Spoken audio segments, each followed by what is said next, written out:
mấy chuyện rồi.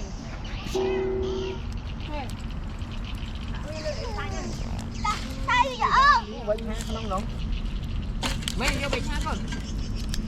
Mày cho vô bị sao đấy ba. Con. Mấy vô ba gì?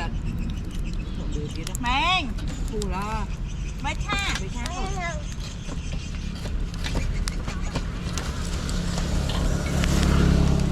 Hạt ấy đang tôi làm con hay chặt trắng. Phải nhúc hạt lại hạt đấy. Có thế, cây cũng Cái gì đây? Bên đây. Đây, chị đang ngay tính nào? Đặt lên con đặt lên.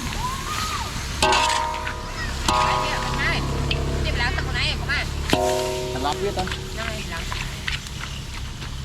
Mới chứ.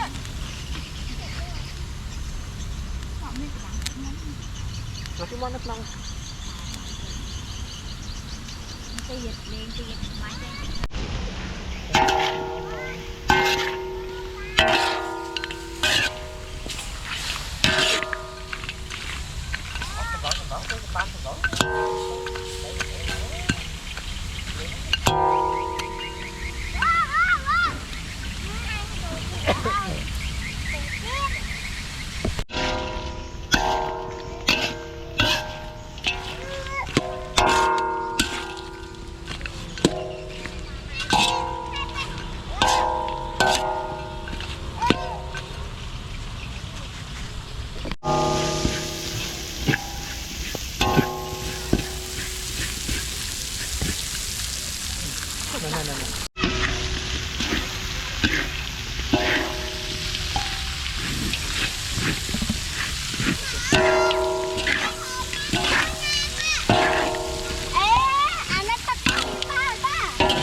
Mùi Kapal này.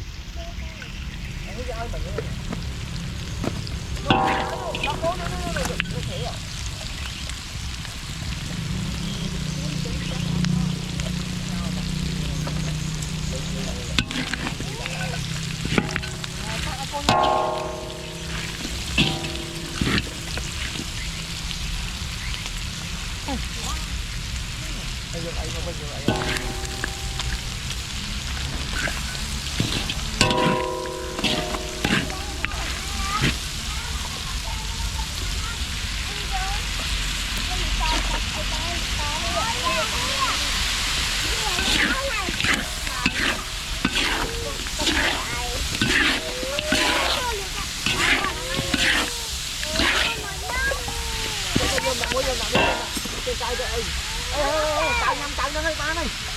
Ba này. Con nghe mình nào. Đây nè. Cái chân thủ ba đấy.